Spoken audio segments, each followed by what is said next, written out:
Assalamualaikum warahmatullahi wabarakatuh. Kami hari ini akan mempresentasikan topik suksesi negara dalam hukum internasional. Kelompok kami terdiri oleh saya Muhammad Zayan Atefetersi Mazalda, Saya Idas Narofid Marsya. Saya Bilal Banu Basyara. Baik, langsung ke topik. Suksesi negara. Suksesi negara adalah konsep dalam hukum internasional yang merujuk pada pergantian tanggung jawab atas hubungan internasional suatu wilayah dari suatu negara ke negara lain. Suksesi ini terjadi ketika terjadi perubahan dalam kedaulatan atas suatu wilayah, baik karena pemisahan wilayah, penggabungan negara, atau bubarnya suatu negara. Pasal 2 ayat 1 huruf B Konvensi Wina 1978 tentang suksesi negara dalam hubungan dengan perjanjian internasional.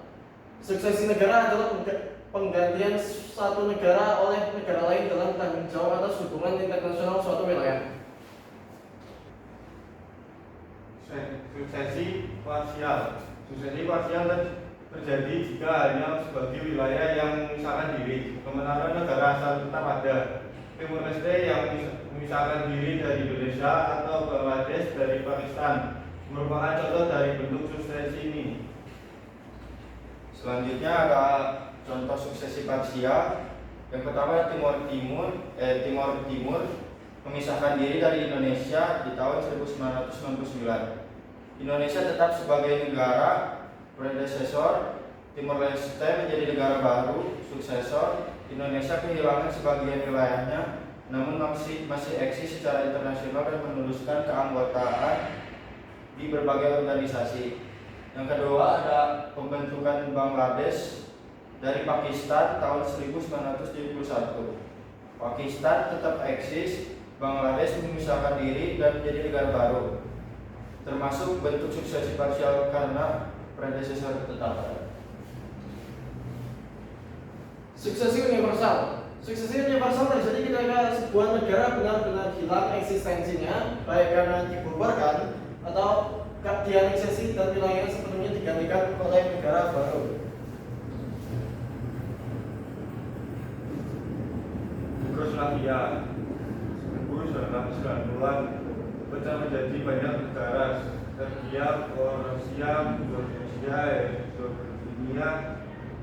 Slovenia, dan meskipun Serbia dan Montenegro mengklaim barisan secara hukum internasional tidak dianggap sebagai kelanjutan langsung kasus suksesi universal. Selanjutnya ada Uni Soviet tahun 1991. Meskipun Rusia dianggap sebagai legitimate suksesor, secara umum Uni Soviet tidak lagi ada dan belasan negara baru muncul. Bentuk suksesi universal yang kompleks. Akibat hukum perjanjian internasional, perjanjian perbatasan dan servitude atau dispositive treaties, perjanjian yang mengatur perbatasan atau hak-hak seperti hak lintas wilayah tetap mengikat negara suksesor. Hal ini karena perjanjian semacam ini berkaitan langsung dengan stabilitas kawasan dan integritas wilayah negara. Contoh perjanjian batas negara atau akses lintas wilayah. Perjanjian hak asasi manusia, perjanjian internasional yang mengatur HAM tetap berlaku secara otomatis bagi negara suksesor. Perjanjian HAM bersifat melindungi individu dan bukan sekedar hubungan antar negara. Oleh karena itu, negara suksesor tidak boleh menolak perjanjian HAM demi menjamin perlindungan hak penduduknya. Akibat hukum perjanjian internasional, perjanjian politik dan bilateral lainnya, perjanjian seperti ekstradisi, kerjasama ekonomi atau perjanjian bilateral tidak otomatis mengikat negara suksesor. Perjanjian negara suksesor memiliki hak untuk memilih apakah ingin meneruskan perjanjian tersebut atau tidak. Hal ini dikenal sebagai doktrin Westphalen, kecuali jika telah ada devolusi argumen yang menyatakan sebaliknya.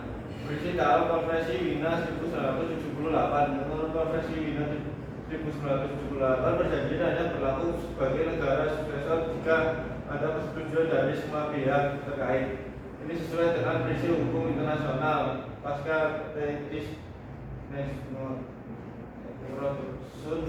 artinya perjanjian tidak mengikat pihak ketiga tanpa persetujuannya. Selanjutnya ada Bosnia dan Herzegovina, Yugoslavia 1996. Setelah disintegrasi Yugoslavia pada awal 1990-an, Bosnia dan Herzegovina mengajukan gugatan terhadap Serbia di Mahkamah Internasional atas dugaan pelanggaran terhadap Konvensi Genosida 1948. Mahkamah menyatakan bahwa perjanjian hak asasi manusia seperti Konvensi Genosida tetap berlaku secara otomatis terhadap negara suksesor karena perjanjian hak asasi manusia menjamin perlindungan individu, bukan sekadar mengatur hubungan antar negara. Perjanjian tersebut termasuk dalam norma ius cogens, norma imperatif hukum internasional yang tidak dapat disimpangi. Tujuannya adalah menjamin perlindungan manusia universal sehingga negara penerus tidak bisa menghindari dari kewajiban tersebut.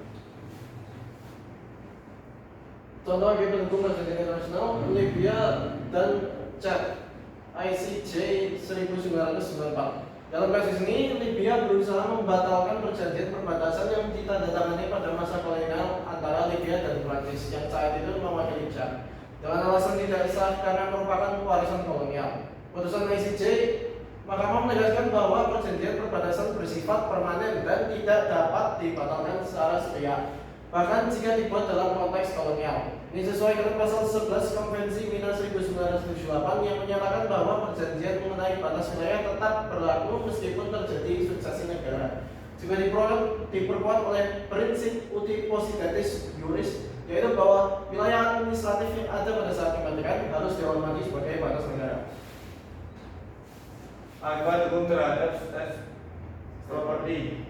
Definisi state property mencakup semua aset yang dimiliki oleh lembaga negara seperti eksekutif, legislatif, dan yudikatif dari negara pendahulu.